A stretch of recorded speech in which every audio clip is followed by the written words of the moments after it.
कर सकते हैं, ठीक है ना। तो चलिए तैयार रहिएगा। और सबसे पहले तो ये कि भैया एक का, ठीक है, बढ़िया एक खाका देख लिया जाए कि किस तरह से चीजों को पढ़ना है, ठीक है, और किस तरह से चीजों को करना है, ठीक है, और बहुत शानदार तरीके से चीजें समझ में आएंगी। बशर्ते आपको थोड़ा सा पेशेंस रखने की जरूरत पड़ेगी, ठीक है, बाकी तो मजा बहुत आने वाला है, ठीक है। दक्षिण भारत का इतिहास है, भले लोगों को थोड़ा कम समझ में आता है, लेकिन निश्चित रूप से आपको बहुत अच्छे तरीके से समझ में आया होगा, ऐसी मुझे आशा है, ठीक है। तो देखिएगा अब क्या करेंगे हम, देखिए अभी आप ऐसे समझिए कि चीजें जिस तरह से वन बाई वन पढ़ी है, जिस तरह से चीजें वन बाई वन पढ़ी है, ठीक है। देखिए क्या है मामला कि अगर हम आपको यहाँ पर बताएं कि किस तरह से चीजें चली है, देखिए एक मैं आपको जोड़ने का प्रयास करूंगा कि किस प्रकार से चीजें वन बाई वन लेकर चल सकते हैं हम। देखिएगा इसमें जैसे याद करिए एक टाइम पर मौर्य वंश था, है ना, एक टाइम पर क्या था भैया, मौर्य एम्पायर था। मौर्य एम्पायर से क्यों मैं आपको जोड़ने का प्रयास कर रहा हूँ समझिएगा, ठीक है, ताकि आपका पूरा एक जुड़ाव आपको महसूस हो। मौर्य एम्पायर से इसलिए क्योंकि अगर आप देखेंगे मौर्य एम्पायर अगर आप देखेंगे तो होता क्या है सच, मौर्य एम्पायर की अगर हम बात करें, ठीक है, एकदम चिंता न करिए, सब शानदार तरीके से सारे सब्जेक्ट आपको मिलेंगे, कहीं से कहीं तक कोई दो राय नहीं है इसमें, सब बेहतरीन मिलेगा, शानदार मिलेगा, है ना। हाँ जी, तो देखिए मौर्य एम्पायर से पहले इस चैप्टर को कंप्लीट कर लेने दीजिए, आज तीसरा दिन है साउथ इंडियन हिस्ट्री का, और कंप्लीट कर लेने दीजिए, फिर आपको ठीक आपसे बात करते हैं, ठीक है। चलिए देखिए मौर्य एम्पायर से इसलिए आपको जोड़ने का प्रयास करें क्योंकि मौर्य एम्पायर एक ऐसा एम्पायर था जिस समय लगभग समूचा भारत, ठीक है भैया, वीडियो क्या तो कुछ चीजें रिलेट करके बताना चाहूंगा, आप समझिएगा। मौर्य एम्पायर से किससे रिलेट कर रहा हूं क्योंकि मौर्य एम्पायर एक ऐसा एम्पायर था जिसका विस्तार पूरे देश में था, ठीक है, लगभग पूरा देश, लगभग समूचा भारत मौर्य एम्पायर के अंतर्गत आता था, ठीक है। तो मौर्य एम्पायर जब खत्म हुआ तो आप जानते हैं कि नॉर्थ इंडिया में कौन आए भैया, मौर्य एम्पायर के बाद शुंग आए, कौन आए, शुंग आए, और शुंगों के बाद कौन आए, शुंगों के बाद यहाँ पर कण्व आए, ठीक है, कौन आए, कण्व आए। और अगर हम साउथ इंडिया की बात करें तो साउथ इंडिया में कौन आए, साउथ इंडिया में सातवाहन है, ठीक है ना। तो जरा चीजों को रिलेट करिएगा और समझने का प्रयास करिएगा, मैं आपको जो बता रहा हूँ, ठीक है। मैं आपको ये बता रहा हूँ कि मौर्य एम्पायर भारत के इतिहास का पहला साम्राज्य था, मतलब भारत के इतिहास में पहली बार, इंडियन हिस्ट्री में पहली बार मौर्य एम्पायर के टाइम में ऐसा हुआ जब लगभग समूचा भारत एक था और पूरे भारत में मौर्य एम्पायर फैला था। फिर जब मौर्य एम्पायर खत्म हुआ उसके बाद नॉर्थ इंडिया की तरफ आप देखोगे तो यहाँ पर शुंग डायनेस्टी आई, और शुंगों के बाद कौन सी, कण्व डायनेस्टी आई, कौन सी, कण्व डायनेस्टी आई, और जबकि साउथ इंडिया में सातवाहन डायनेस्टी आई, ठीक है। फिर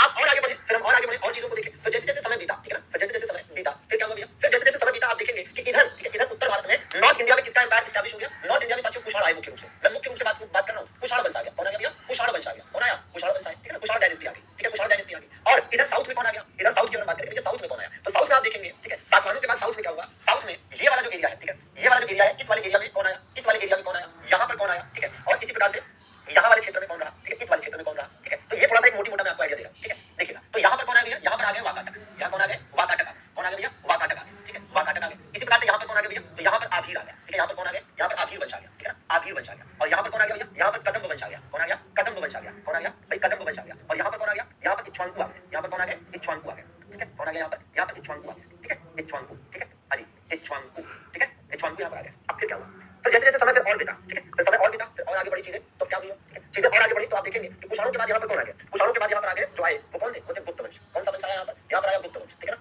गुप्त वंश आया, ठीक है, कौन आया, अभी सब समझ में आएगा, थोड़ा सा समय दीजिएगा, मैं आपको सब एक्सप्लेन करके दूंगा, ठीक है, सब एक्सप्लेन करके सब बढ़िया समझा कर दूंगा, ठीक है ना, ध्यान दीजिएगा, ठीक है, ठीक, हाँ जी, ठीक। अब इसमें आप देखेंगे इसी प्रकार से, है ना, पहली बात तो ये थोड़ा सा आदत डालिए कि अगर, है ना, आपको कोई डाउट है, कोई चीज बतानी है, वो देखेंगे कि धीरे धीरे यहाँ पर, ठीक है, और किसका विस्तार हुआ, तो एक टाइम पे तो यहाँ पर विस्तार हो गया गुप्त साम्राज्य का, ठीक है ना, गुप्त साम्राज्य का विस्तार किधर की तरफ भी हुआ, समुद्रगुप्त के टाइम में, समुद्रगुप्त के टाइम में यहाँ पर विस्तार हुआ, ठीक है।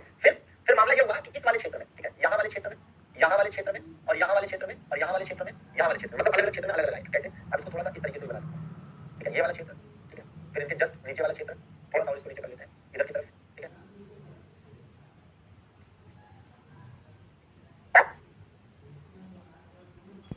ठीक है, देखिएगा तो ये कौन है भैया, ये वाकाटक है, ये कौन है, ये वाकाटक है, ठीक है, वाकाटक वंश है।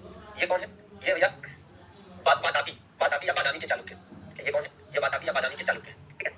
ये कौन है, ये आपके ये राष्ट्रकूट है, ठीक है, ये कौन है, ये राष्ट्रकूट है, ठीक है, ये कौन है, ये राष्ट्रकूट है, ठीक है,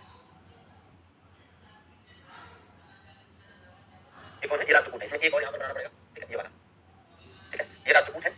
और ये कौन है, ये कल्याणी के चालुक्य है, कौन है भैया, ये कल्याणी के चालुक्य है, ठीक है, कहाँ के, कल्याणी के चालुक्य, कल्याणी के चालुक्य, कल्याणी के चालुक्य, ठीक है, कल्याणी के चालुक्य।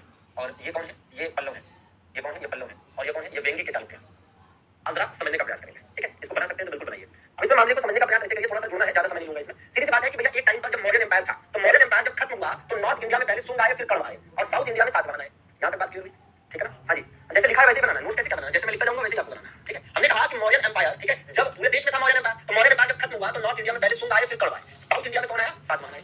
फिर आगे जब आप बढ़ेंगे तो इधर नॉर्थ इंडिया में जब इनका प्रभाव खत्म हुआ तो इनके बाद नॉर्थ इंडिया में कौन आ गया, कुषाण आ गया, ठीक है ना, इनके बाद नॉर्थ इंडिया में कुषाण आ गए, जबकि साउथ इंडिया में सातवाहनों के बाद कौन आया, साउथ इंडिया में सातवाहनों के बाद कहीं पर वाकाटक आए, कहीं पर आभीर आए, कहीं पर कदम्ब आए, कहीं पर इक्ष्वाकु आए, ठीक है, फिर वहीं पर और भी लोग आए, ठीक है, लेकिन ये मुख्य मुख्य है। इसी प्रकार से और आगे आप बढ़ेंगे तो जैसे यहाँ पर जब साउथ नॉर्थ इंडिया में कुषाणों का अंत हुआ तो यहाँ पर कौन आए, गुप्त आए, ठीक है ना, नॉर्थ इंडिया में कुषाणों का अंत हुआ तो कौन आए, गुप्त आए। और यहाँ पर ये जो छोटे छोटे राजा देख रहे हैं, वाकाटक, आभीर, कदम्ब, इक्ष्वाकु, ये धीरे धीरे खत्म हो गए और इन्हीं की जगह पर वाकाटक तो कुछ दिन तक चले, कुछ वर्षों तक यहाँ पर वाकाटक चले, लेकिन फिर वाकाटकों के बाद आप देखेंगे यहाँ पर कुछ क्षेत्रों में चालुक्यों की तीन शाखाएं आ गई। चालुक्यों की तीन शाखाओं में एक शाखा क्या थी, वातापी के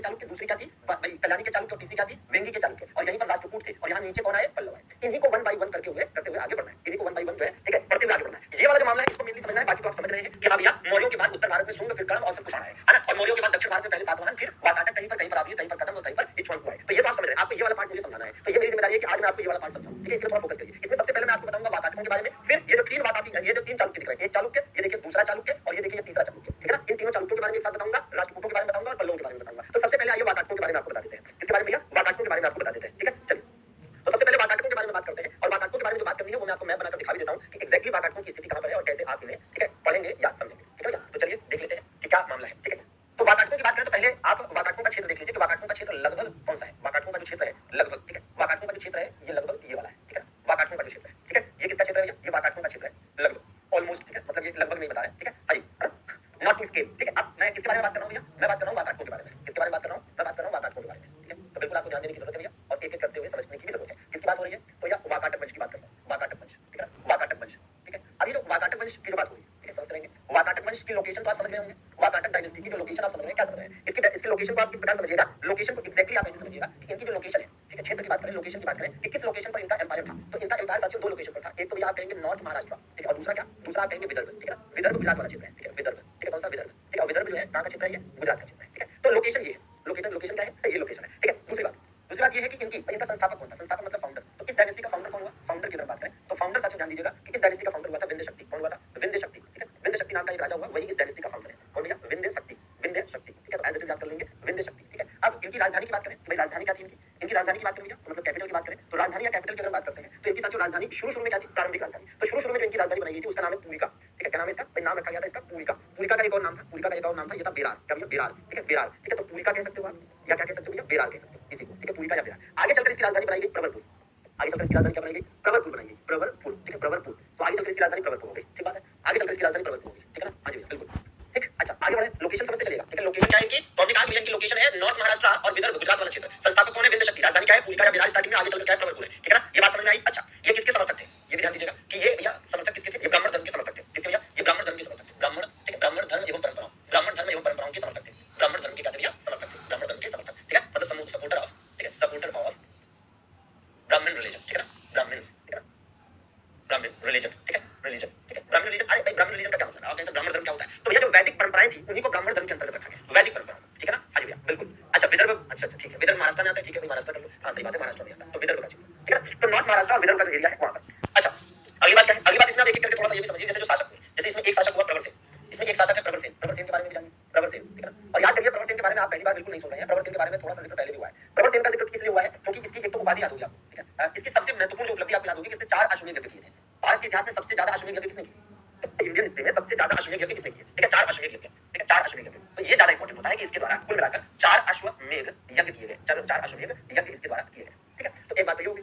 दूसरी बात ये है कि ये एकमात्र वाकाटक डायनेस्टी का एकमात्र ऐसा शासक है जिसने उपाधि या टाइटल क्या धारण किया, इसका उपाधि या इसका टाइटल जो था एकमात्र है जिसने महाराजा की उपाधि धारण की, महाराजा या सम्राट, ठीक है, महाराजा या सम्राट, महाराजा या सम्राट, ठीक है ना। तो ये भी एक बात है, महाराजा या सम्राट की उपाधि धारण करने वाला एकमात्र वाकाटक वंश का शासक है, महाराजा या फिर सम्राट, ठीक है, महाराजा या फिर सम्राट, ठीक है। ये भी एक बात है, ये प्रवरसेन की बात बता रहे हैं। और आप देखेंगे कि जो याद करिए कि भाई जिस समय यहाँ पर वाकाटक वंश है उस समय यहाँ पर ध्यान रखिएगा कि जिस समय यहाँ पर वाकाटक वंश है उस समय इस क्षेत्र में क्या है, इस क्षेत्र में गुप्त शासक है। इस क्षेत्र में मोटी मोटा यहाँ पर लिख देता हूँ कि जिस समय यहाँ पर वाकाटक वंश है उस समय यहाँ पर कौन है, यहाँ पर गुप्त वंश है, ठीक है। इस बात का भी ध्यान रखिएगा, ठीक है। जिस समय यहाँ पर वाकाटक वंश है उस समय यहाँ पर क्या है, गुप्ता डायनेस्टी है, इस बात का भी दिमाग में ध्यान रखिएगा, ठीक है ना, उस टाइम पे। अच्छा अब ये भी समझिए कि भाई गुप्त शासकों में से समुद्रगुप्त आपको याद होगा, जिसने जैसे भारत का नेपोलियन कहते हैं, बहुत सारी चीजें करी। समुद्रगुप्त के द्वारा साउथ इंडिया के बहुत सारे स्टेट्स को जीता गया और भारत के लगभग सभी क्षेत्रों की विजय समुद्रगुप्त के द्वारा की गई। लेकिन समुद्रगुप्त के इन विजयों का, इन युद्धों का उल्लेख कहां मिलता है, प्रयाग प्रशस्ति में मिलता है। प्रयाग प्रशस्ति में ये बात भी लिखी है, मतलब प्रयाग प्रशस्ति में वाकाटक वंश की जीत का उल्लेख नहीं है, मतलब समुद्रगुप्त ने इस क्षेत्र पर आक्रमण नहीं किया। इसका मतलब संभवतः गुप्तों के साथ इनकी क्या थी, मैत्रीपूर्ण संबंध थी, ठीक है ना। बिल्कुल याद रखिएगा कि भैया ये बात है कि गुप्त वंश और वाकाटक वंश के आपस में मैत्रीपूर्ण संबंध पहले से ही थे, आगे चलकर वैवाहिक संबंध भी स्थापित होंगे। आप जानते हैं कि इसी वंश का रुद्रसेन द्वितीय होगा जिसका विवाह गुप्त वंश के राजा चंद्रगुप्त द्वितीय की पुत्री प्रभावती गुप्ता के साथ होने वाला है आगे, ठीक है। लेकिन अभी नहीं हुआ है, अभी मित्रता है, केवल स्टार्टिंग में केवल मित्रता थी, गुप्त वंश की और वाकाटक वंश की आपस में मित्रता थी, ठीक है ना। तो बिल्कुल आप प्रवरसेन के बारे में ध्यान रखेंगे कि 4 अश्वमेध यज्ञ किया और इसकी उपाधि है महाराजा या सम्राट, ठीक है ना। अच्छा भैया, और वाकाटक वंश में एकमात्र ऐसा राजा है जिसने महाराजा या सम्राट की उपाधि धारण की, ठीक है। अच्छा भैया, अब इसमें एक नाम आएगा रुद्रसेन द्वितीय का। किसका नाम आएगा, इसमें एक नाम आएगा रुद्रसेन द्वितीय का, रुद्रसेन द्वितीय। अब इसमें जो रुद्रसेन द्वितीय का नाम आएगा ये देखिएगा, रुद्रसेन द्वितीय की हम बात करते हैं, ठीक है, रुद्रसेन द्वितीय की हम बात करते हैं, ठीक है, रुद्रसेन द्वितीय की हम बात करते हैं, ठीक है, रुद्रसेन द्वितीय। भाई इसका विवाह किसके साथ हुआ था, रुद्रसेन द्वितीय का प्रभावती गुप्ता के साथ विवाह, ठीक है, किसके साथ भैया, प्रभावती गुप्ता के साथ विवाह हुआ था। रुद्रसेन, वहां पर शायद हमने सिंह लिखा था, रुद्रसेन या सिंह एक ही बात है, रुद्रसेन द्वितीय, ठीक है। इसका विवाह किसके साथ हुआ, ठीक है, इसका जो विवाह विवाह है, इसकी जो मैरिज है, ठीक है, इसका जो विवाह है, इसका विवाह किसके साथ हुआ था? इसका विवाह हुआ था प्रभावती गुप्ता के साथ, ठीक है। प्रभावती गुप्ता कौन थी? प्रभावती गुप्ता के साथ इसका विवाह हुआ, इसके साथ प्रभावती गुप्ता के साथ, प्रभावती गुप्ता। तो प्रभावती गुप्ता के साथ इसका विवाह हुआ, इसका भैया प्रभावती गुप्ता के साथ इसका विवाह, ठीक है, प्रभावती गुप्ता के साथ, प्रभावती गुप्ता। तो प्रभावती गुप्ता के साथ इसका विवाह हुआ और प्रभावती गुप्ता कौन थी? प्रभावती गुप्ता जो है ये चंद्रगुप्त द्वितीय की पुत्री थी, ठीक है। हाँ जी, किसकी भाई? चंद्रगुप्त द्वितीय की पुत्री। तो ये किसकी पुत्री है? ठीक है, तो ये पुत्री किसकी है या डॉटर किसकी है?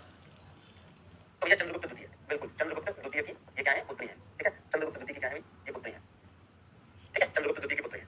तो प्रभावती गुप्ता के साथ इनका विवाह हुआ और याद होगा आपको, ठीक है, याद होगा आपको, ठीक है। अरे मैत्रीपूर्ण संबंध नहीं जानते हो? फ्रेंडली रिलेशन नहीं मालूम? दोस्त याद नहीं है दुनिया में तुम्हारे? हाँ यार, मैत्रीपूर्ण संबंध नहीं पूछना पड़ेगा तुम्हें। तो मैरिज या विवाह जो है प्रभावती गुप्ता के साथ हुआ। फिर जब रुद्रसेन द्वितीय की डेथ हो गई तो आपको याद होगा कि प्रभावती गुप्ता रुद्रसेन द्वितीय की डेथ के बाद इस क्षेत्र की शासिका हुई और इस तरह से प्रभावती गुप्ता को क्या कहा जाता है? भारत की पहली महिला शासिका कहा जाता है। क्या कहा जाता है? भारत की पहली महिला शासिका, ठीक है। तो यह पहली महिला शासिका इन्हें इसीलिए कहा जाता है, ठीक है, पहली महिला शासिका इन्हें इसीलिए कहा जाता है फर्स्ट फीमेल रूलर, ठीक है, first female ruler of any state, first female, ठीक है, फर्स्ट फीमेल, ठीक है, फर्स्ट फीमेल रूलर, ठीक है, ऑफ एनी स्टेट, ठीक है। तो भैया ये किसी भी क्षेत्र की पहली महिला शासिका है, भारत में किसी भी क्षेत्र की पहली महिला शासिका है। तो एज इट इज बात को ध्यान रखना है कि भारत के किसी भी स्टेट की किसी भी क्षेत्र की पहली महिला शासिका कौन है? प्रभावती गुप्ता, ठीक है ना। हालांकि प्रभावती गुप्ता जो है इनके बेटे का नाम था दिवाकर सेन गुप्ता, सॉरी दिवाकर सेन, ठीक है ना। मतलब रुद्रसेन द्वितीय की डेथ जब हुई, रुद्रसेन द्वितीय की जब मृत्यु हुई तो इनके बेटे रुद्र है ना, रुद्रसेन द्वितीय के बेटे दिवाकर सेन को राजा बनाया गया और उनके संरक्षिका के रूप में प्रभावती गुप्ता ने शासन किया, ठीक है ना। ये बात है। अच्छा, तो एज इट इज आपको याद कर लेने की जरूरत है, एज इट इज आपको याद करने की यहाँ पर जरूरत है। ये चीज आगे मेंशन भी है, पॉइंट भाई थियरी वाइज लिखी है, लेकिन मैं थियरी में आपको ये बताना नहीं चाहता हूँ, ठीक है, क्योंकि फिर मजा नहीं आएगा, वो चीज है ना, उस तरह से चीजें हो नहीं पाती हैं, ठीक है, ठीक। तो वो थोड़ा सा ध्यान दीजिएगा। ये प्रवरसेन प्रथम था जिसने 4 अश्वमेध यज्ञ किए थे, ठीक है ना, 4 अश्वमेध यज्ञ और एक जो है वाजपेयी यज्ञ भी किए थे। और बाकी इस वंश का जो अंतिम शासक है जो आगे आप देखेंगे तो भैया ये था आपका प्रवरसेन द्वितीय, ठीक है। प्रवरसेन द्वितीय इस वंश का अंतिम शासक था, मतलब अंतिम शक्तिशाली शासक, ठीक है। तो वो भी है, देखिएगा प्रवरसेन द्वितीय मेंशन करूंगा इसमें आप, ठीक है, प्रवरसेन द्वितीय। तो प्रवरसेन द्वितीय को मेंशन करते हैं, ठीक है, प्रवरसेन द्वितीय को यहाँ पर मेंशन किया है, प्रवरसेन द्वितीय, प्रवरसेन द्वितीय, ठीक है, प्रवरसेन द्वितीय, प्रवरसेन द्वितीय, प्रवरसेन द्वितीय, प्रवरसेन द्वितीय, प्रवरसेन सेकंड, ठीक है। ये क्या है? ठीक है, हाँ, प्रवरसेन द्वितीय, ठीक है। तो आप देखेंगे कि ये क्या है?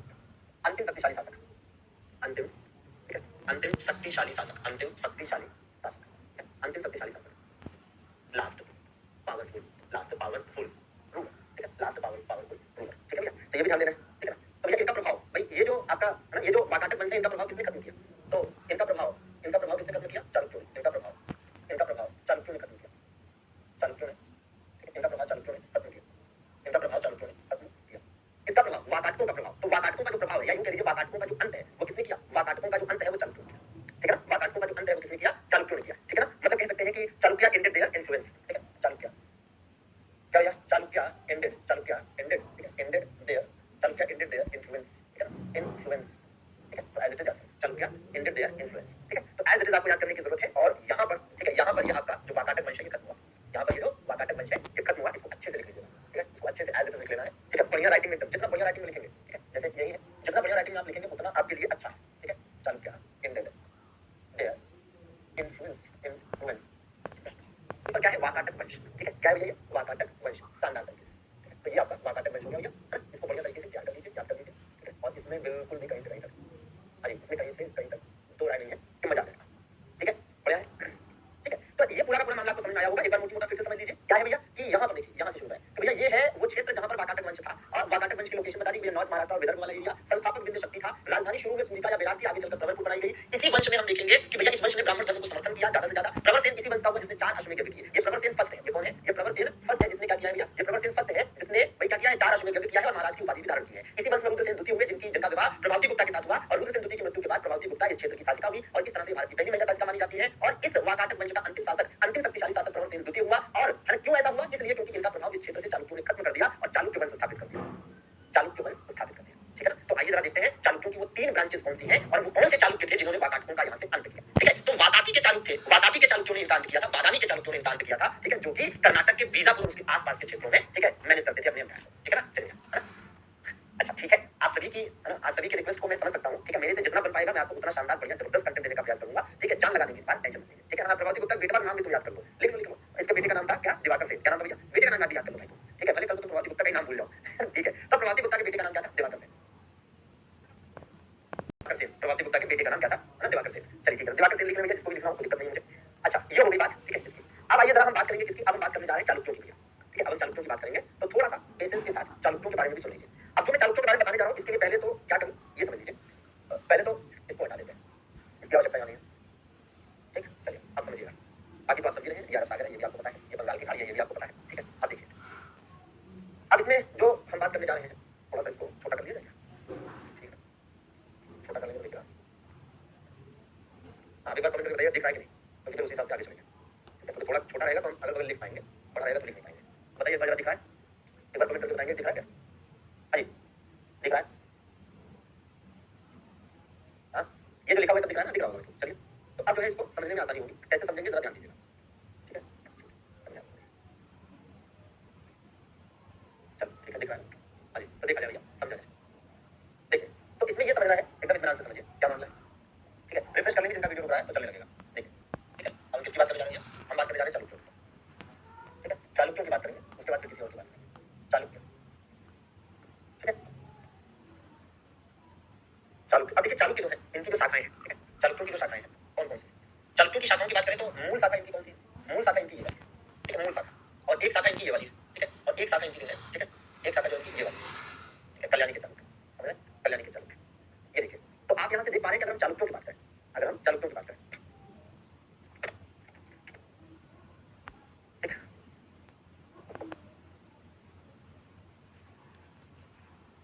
चलिए, तो ध्यान दीजिए, हम किसकी बात करने जा रहे हैं? चालुक्यों की, ठीक है। अब इसमें जरा ये समझिएगा कि चालुक्यों में जो हम बात करने जा रहे हैं, इसमें हम मुख्यतः अभी फोकस किस पर करेंगे? एक ये जो चालुक्य, एक ये जो चालुक्य है,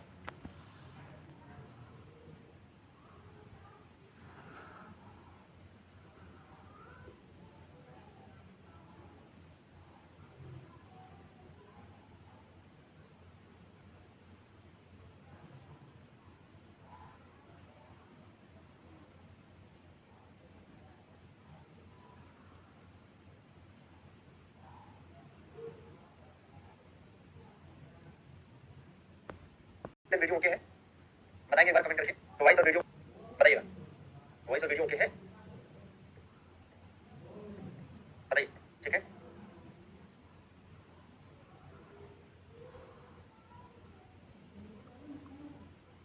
चलिए, सब वीडियो वॉइस ओके है ना? तो आप इसको जो है ना एक्सप्लेन करते हैं। एक बार आप अगर लिख रहे थे तो लिख लीजिए, ठीक है ना? हाँ, तो फिर जो है हम इसको एक्सप्लेन कर देते हैं, ठीक है। राइज आफ्टर, राइज आफ्टर, एक बार रिफ्रेश कर लीजिएगा, ठीक है ना? हाँ जी, आप सबका ठीक चल रहा है?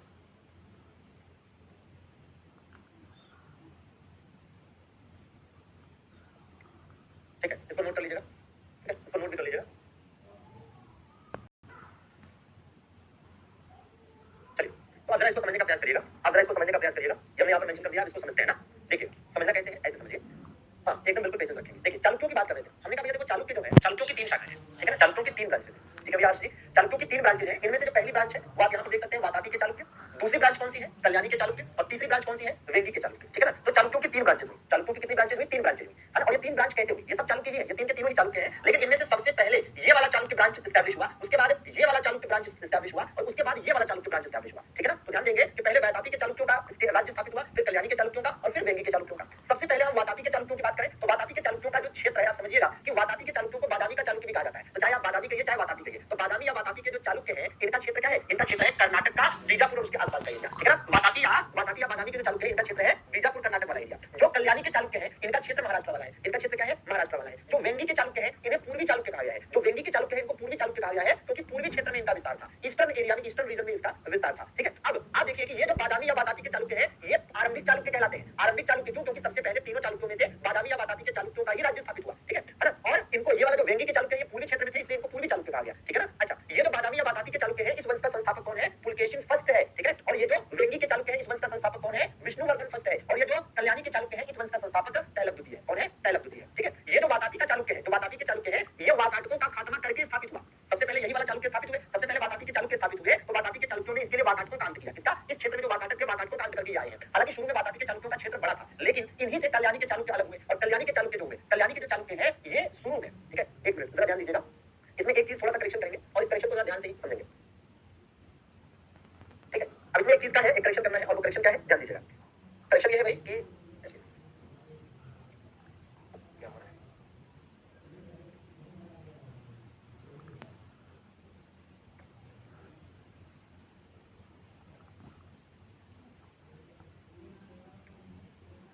ओके, इसको फिर से मेंशन करना पड़ेगा, ये गड़बड़ हो गया है, ठीक है। गड़बड़ क्यों हुआ है? टेक्निकल इशू की वजह से।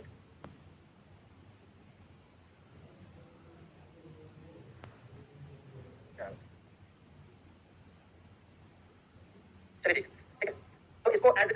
इसको हम नोट्स में आपको अपलोड करा देंगे, कोई दिक्कत नहीं है, ठीक है। और ये आपको समझ में आ गया होगा, ठीक है। नहीं समझ में आएगा तो बता दीजिएगा, फिर हम बाद में एक्सप्लेन कर देंगे। अभी आप देखिए, इसको अगर हम विस्तार से लेकर चलें, ठीक है, इसको अगर हम थोड़ा विस्तार से लेकर चलें चालुक्यों की, ठीक है, तो बहुत विस्तार की आवश्यकता कहाँ कहाँ है वो देख लिया जाए, ठीक है ना। आइए भैया, ठीक है, ठीक, देखिए चालुक्य राजवंश की बात हो रही थी, तो चालुक्य राजवंश में, ठीक है, चलिए अच्छा अगली क्लास में इसको एक्सप्लेन करेंगे, ठीक है ना। आज कुछ ज्यादा ही टेक्निकल इशू हो गया है, तो अब इसको अगली क्लास में एक्सप्लेन करेंगे, क्योंकि इतनी टेक्निकल इशू इतनी सारी चीजें, ठीक है। इसको सही करके फिर आपसे मिलते हैं अगली क्लास में और इसको कंप्लीट करते हैं, ठीक है। क्योंकि अभी 5 मिनट बचा है, 5 मिनट में कोई जल्दबाजी करने का फायदा नहीं, समझ में आएगा। फिर अलग से काजू, अलग से बादाम, अलग से किशमिश समझ में आएगा। तीनों ही ड्राई फ्रूट्स हैं, ये समझ में नहीं आता।